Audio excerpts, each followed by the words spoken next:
Welcome to Fantasy Baseball, Baseball, Baseball. Let's talk about Major League Baseball with Steve Romano. Hey, Steve. How's it going, Dan? It's going well. We had some exciting things happening in baseball. Obviously, one of the most exciting things would be the Milwaukee Brewers. The Milwaukee Brewers, they have been on a tear. Best team in baseball so far.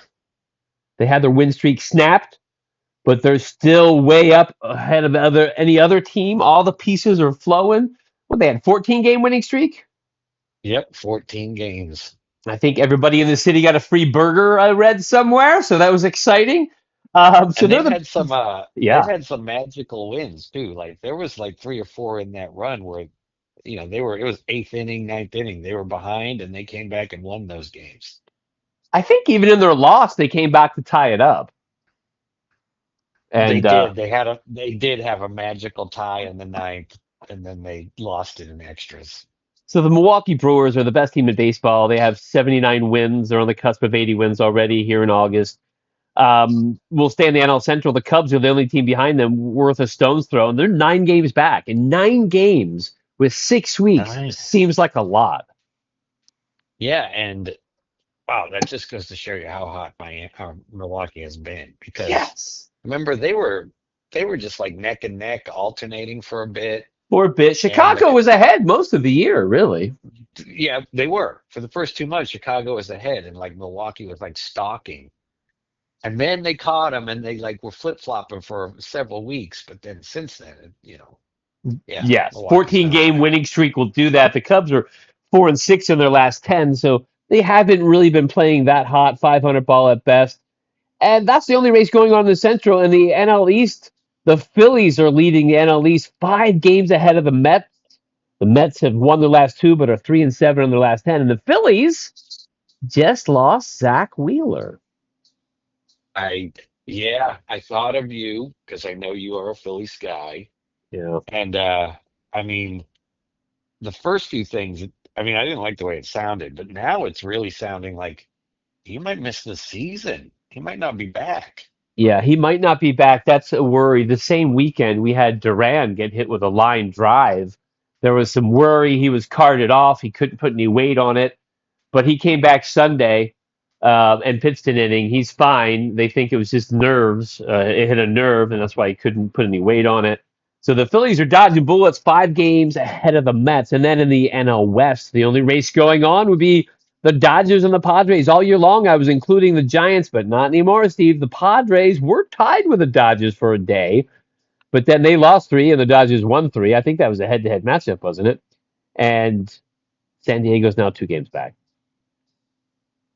Yeah, San Diego, remember they were super active at the deadline. Their bullpen is stacked. Their lineup is very good. They've got a lot of guys who have been playing well lately. And the Dodgers still really haven't had everybody firing on all cylinders at the same time yet. They could easily go on a crazy run themselves. They're loaded with talent. I mean, I Well, know they've got a lot of pitching injuries for sure, but remember starting the season they had like nine starters and they had like five closers on the team. yeah, So yeah. I get that you have injuries, but you were loaded beyond loaded to start the year. They were loaded beyond loaded. They just lost Muncy again. I guess San Diego was ahead of the Dodgers for a game because they just lost to the Dodgers 3 games in a row, and the Dodgers are 2 games up. So the Padres were up by a game when that started, I believe. But the Dodgers Yeah. swept them this weekend. That's the only races going on in the NL. And the AL, the Toronto Blue Jays are playing well. They're 5 games up on the Red Sox and 5.5 games up on the Yankees. Yeah, the Blue Jays have they've been putting some crooked numbers on the board too lately. It seems Yeah. like I've seen a lot of games. I'm like, oh, they just put up 10. Oh, they put up 8. Ooh, they Off put up 14. offensive explosions. And some of these guys they've had for many years are really playing well right now. They're the best team in the AL. And Yankees and Red Sox, I would say, are still in the division race, 5.5 games back, but it's getting tight as we head close to September. In the AL Central, Detroit, they're 8.5 up on Cleveland and 9 on KC. I mean, that's a big mountain to climb, 6 weeks to go. Yeah, right. I mean, you got what? 38 games, I think, is what Yeah. the I saw, at least on some of the teams today. I mean, if you only got 38 games and you need to outperform somebody by 10 games, that when you start really doing that, it's getting, yeah. I don't know if you can do it anymore. Wow. I just looked. The Tigers have 126 games played. So they got 36 games to go. Yeah. So Wow. they're 7-3 in their last 10. That's why they've taken a little command of the division. They were floundering for a bit. And in the AL West, Houston, 1.5 up on Seattle, who's lost their last two. And then 7.5 up on Texas. Probably thinking wild card for Texas. But Seattle still in this race. Houston playing a little better than they were. It'd be great if Seattle could, win that division, obviously get that home field advantage in that first round.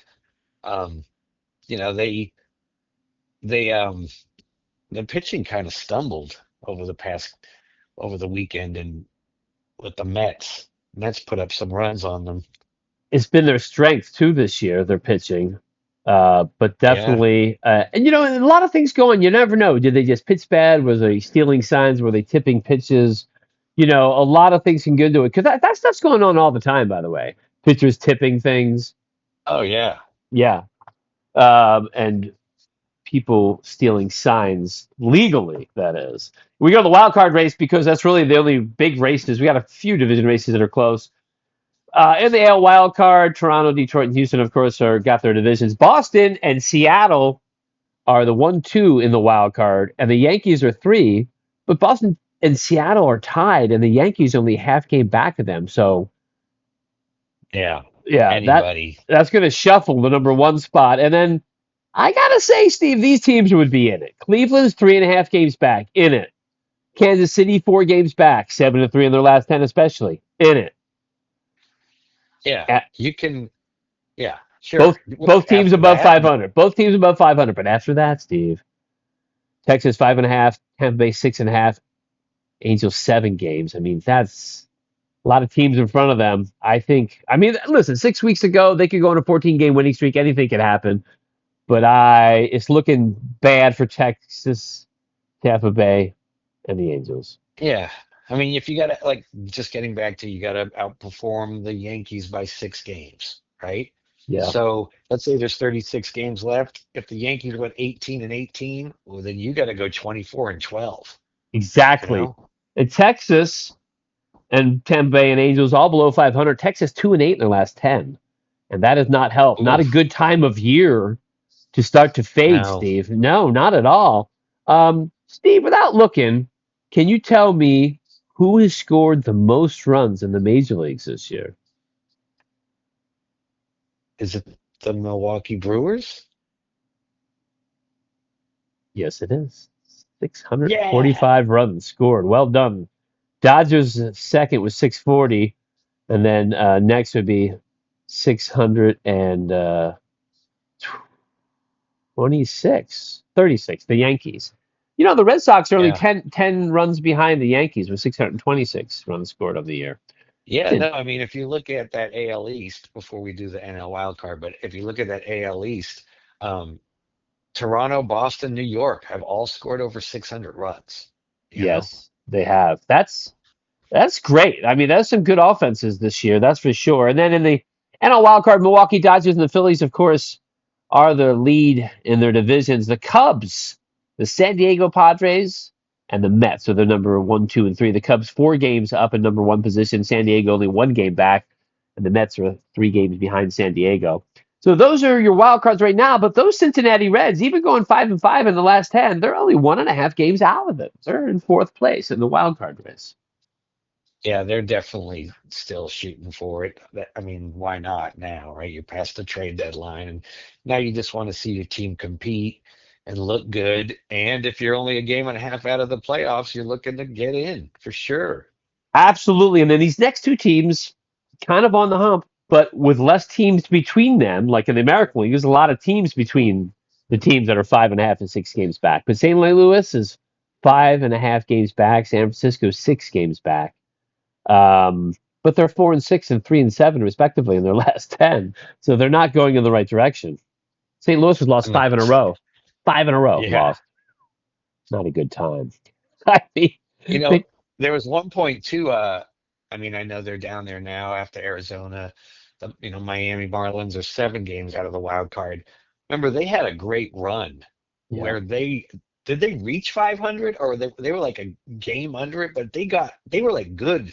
Like they had a great run and now they're 7 game or 6 games under 500. So yeah, that and run that's the that run didn't last. and that's the thing, Steve. I mean, you're right. Like talking about St. Louis and San Francisco and Arizona's hopes in Miami 7 games back. All those teams are under 500. So you'd have to ask for a lot to happen for them to make the playoffs because you got to. They're not even playing 500 ball in the season. Yeah. Yeah. Which I don't think, even with the expanded playoffs, we haven't had a non 500 team make the playoffs yet. So there's no need to start now. No, no, I agree. I'm Granted, hoping that doesn't happen ever.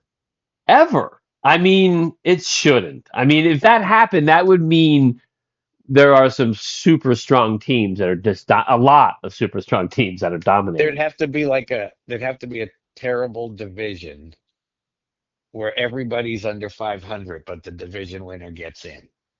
Right. That's crazy. Okay, Steve, who has given up the least amount of runs this year in the major Uh, leagues? um, is it, no, is it Detroit? No, it's Texas still. 462 Oh, runs. They Texas, yeah. they've only scored 512 runs, and they're 2-8 in their last 10, like I mentioned. So they've given up the least amount of runs in the major leagues this year. Detroit has given up 524 runs. So yeah, and Milwaukee, by the way, their pitching staff only given up 477, and San Diego Padres only 471 runs given up this year. They've got to, and just in reflection, the Colorado Rockies have given up 796 runs this year. That is ridiculous. Yeah, right now I'm kind of looking at the run differentials Yeah, and Milwaukee's first at 168 plus 168 and then it goes down quite a bit. quite a Like bit. they are way out there. Like the next one's the Cubs at 110. Yeah, it's crazy, right? Yeah, that's way out in front for a run differential. And Eh, then you look down at the Rockies like you just said. Oh, look at that run differential. Negative Negative. 327. Oh man, Horrible. that is horrible. And let's just in just to compare, there is not another team that's even negative 200. Right. Yeah. Look, the Nationals are Singles. what? 151, negative 151. The Yeah. Rockies are more than twice as bad as the Nationals. Not a good place to pitch and not a good team. That is incredible. So we do have some interesting races going on still. It's starting to thin out the people who are in the playoff hunt. So it's 6 weeks of baseball. Listen, the Brewers just won 14 games in a row. Anything can happen. Yep, anything can happen, and scheduling will come into play too. Who if you depending on who you get to beat up on or match up with, if there's someone where you like if you're facing the Red Sox but you don't got to face Crochet, Yeah, those types of things will matter, or if you got to face the Phillies and now they're out without Wheeler, things like that. yeah. But Matchups will matter absolutely, and of course strength of schedule. Like, are you playing the Rockies?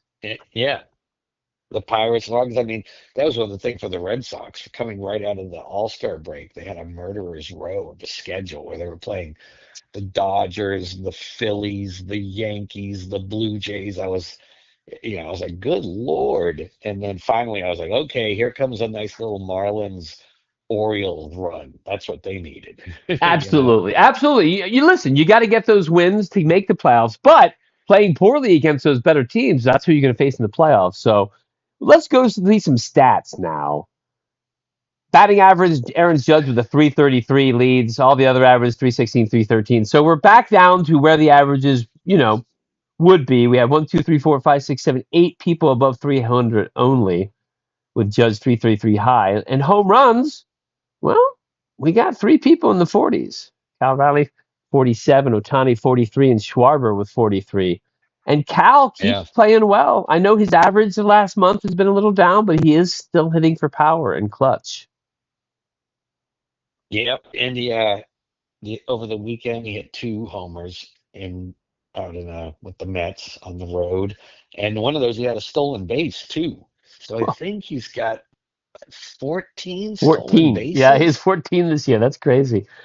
I mean, what's his high before this year? Can you guess without looking? Didn't I We mean? went, There's we a It's we got to be talked about it low, right? before. Yeah, it was 6. Yeah. I think we talked about it before. It was only 6. So he's having a great season. I'm a Seattle Mariner fan. You live there. I got some friends who live there. Um, RBIs, Cal's and Schwarber are Raleigh and Schwarber tied with 102, and then Alonso with 100. We already have 3 guys with over 100 ribbies. Yeah. All of those guys are gonna, be over 120 ribbies at the end of the year.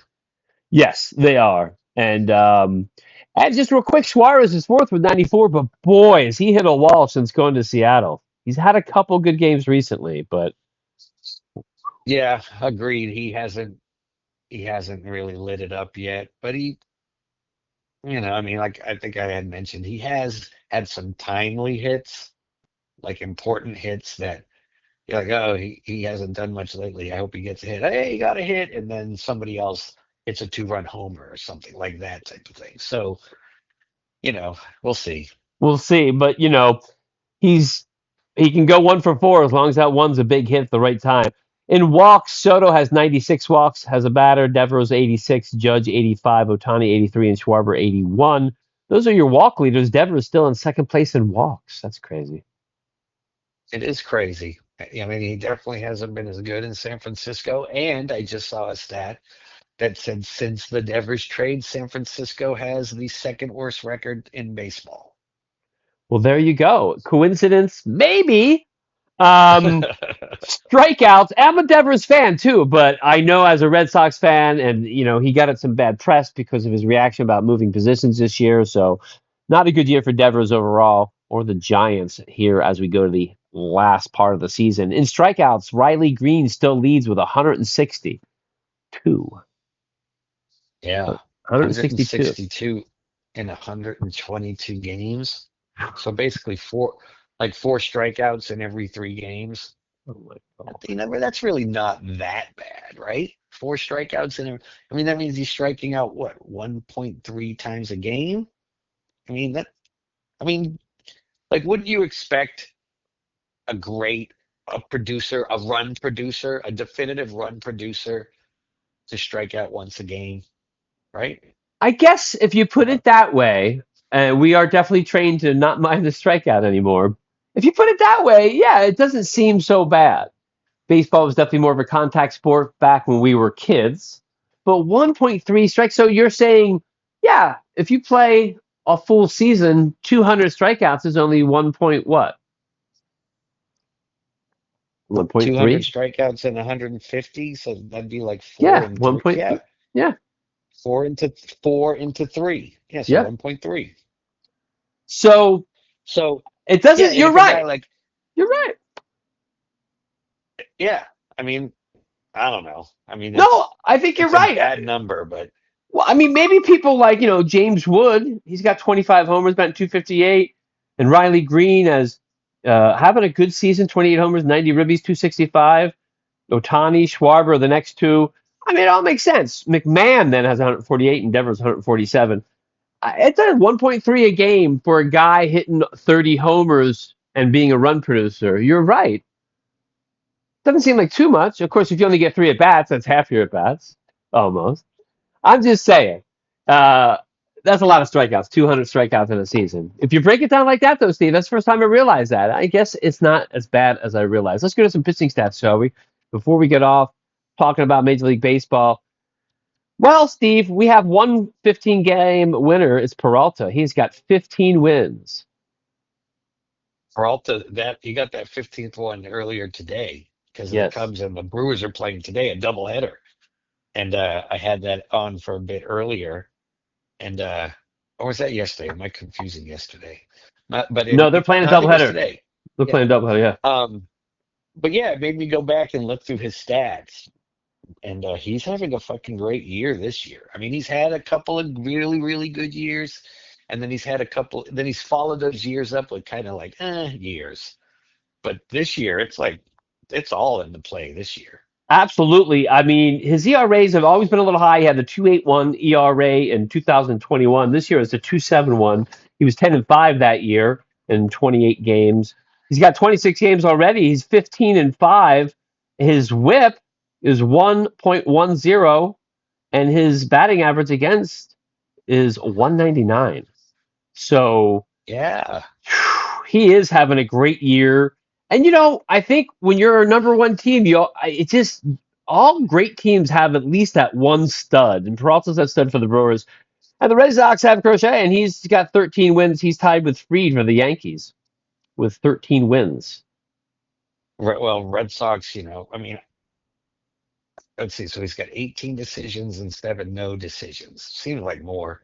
I would say for sure 4 of those no decisions, the Red Sox bullpen blew the lead in like he went 6 or 7 innings and they still blew the lead, even though they only had to get 2 or 3 innings. It wasn't like there were the games where he had a lot of pitches and he came out at 5 innings. Like just yesterday against the Marlins, he pitched great. And then the bullpen came in and blew it all up. Max Fried, signed by the Yankees in the offseason, in his 30s, 31 right now. What a great signing. 13-5, a 3.26 ERA, a 1.12 whip. I mean, maybe those numbers are a little higher than you like, but he's 13-5, almost a strikeout per inning, 141 and 149. I would say a successful free agent signing for the Yankees. Oh yeah. I mean, for sure. I mean, it's so risky signing pitchers to these $35 million deals when they're already 30 for 7 or 8 years. God, that's terrible. I'd hate to be in a position, and there's a lot of pressure. I mean, sure, it'd be great to be a big money team like the Yankees or the Dodgers or whatever, but it does bring a lot of pressure for you to spend money. And as far as that having to spend money, that's they nailed it with that. They really They lucked out with that. they really did. I don't know what his contract stipulates, but it was a good signing. Really, Peralta, the only person possibly looking at 20 games, possibly, and that's still within his grasp, I believe. Um, Crochet and Yeah, Freed not. especially because that he's got 20 decisions out of 26 starts. I Yeah, mean, yeah, he's that's pitching deep. impressive right there. He's pitching Yeah. deep on a good team, absolutely. And we got a few 12-game winners and a plethora of 11-game winners. But one guy I wanted to bring up who's having the best season he's ever had at 12-4 is Casey Mize for the Tigers. 12-4, 1.24 WHIP, 3.63 ERA, 103 strikeouts and 111 innings. But overall, giving them some good innings. Oh, yeah.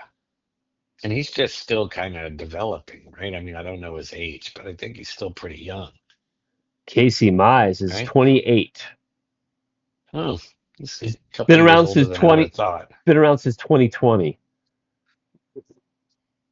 Yeah, I just love people having their best seasons. We talked about the Cub pitcher having a great season, Boyd at an older age. So, real quick before we get off, strikeout leader, Steve, without looking, do you know who it is? Well, I always guess Crochet, You're but the right, last time, 196, 196. Wheeler is behind him by 195, but that's no race. Wheeler's out for the season, possibly. Scooble next at 190. Um, Those are the only got uh, people that high, and Webb is next to 175. I was looking at something yesterday, looking through some pitches, and just looking here now, Scooble, yeah, you said he's third with strikeouts at 190, but he's only got 23 walks.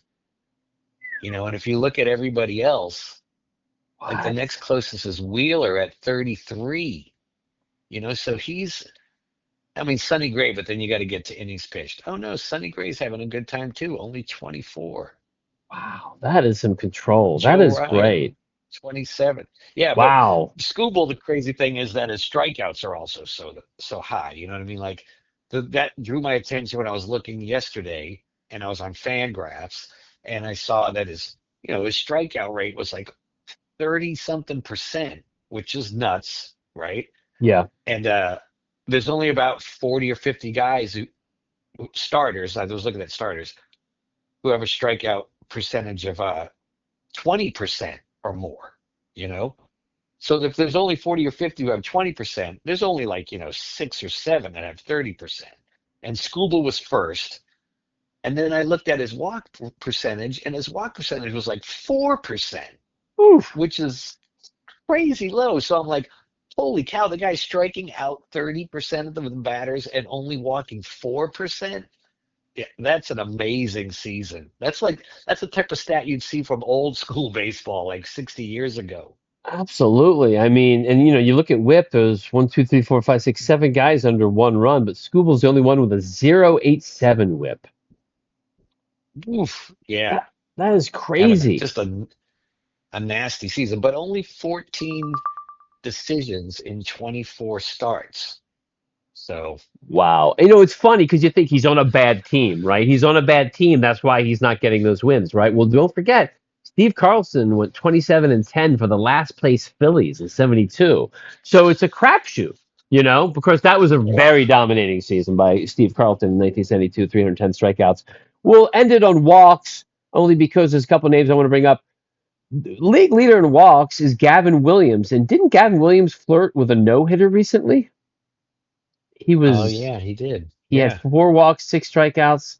I was actually went to the game on MLB. I saw that it was a no hitter. I went and watched it, and then he gave up the hit. It was a bummer. He threw it away. But he has 67 walks, and then 2 Angels are next on the list with 64 walks. Soriano and Kikuchi with 61 walks. And I'm just thinking maybe they need a new pitching coach. That's a lot of two other players in the top three in walks. That's not good. Or just new pitchers. I don't know. And and then you would think, well, maybe they haven't played that many games or something like that. No, they've both got 26 starts, and they're second and third in the league in walks. So that's yeah. And just this person I've never heard of, Kakanowicz for the Angels, is in eighth place. So they have a lot of walks coming out of there. And that's why the Angels are probably not going to make the playoffs, but they have some wild card hopes. Steve, as we head into the last 6 weeks of baseball, I see some exciting baseball. Injuries will be a deciding factor. The Phillies just losing Wheeler. Other teams want to stay injury free. And good luck to the Mariners and the Phillies and the Red Sox. Thanks for the Red Sox. I was hoping that they could Yeah. get in there. Good. Well, you're a dual team person. I know Red Sox are your number one, but you've lived in Seattle a while, so you love the Yeah. Mariners Oh very yeah. Yeah. much. Yeah, very much so. But Yep. Red Sox would always be your number one. I live in Los Angeles, Burbank, but the Phillies will always be number one. Dodgers aren't even number two, but I like the Dodgers because I live here. I went through an Angel fan when I was younger. I like the Angels. I could understand because it didn't really compete. You could have an NL team and an AL team. Yeah, it was nice, actually. It was nice. That's Major League Baseball. I'm Dan O'Day. That's Steve Romano. Go Phillies! Cheers. Have a good one.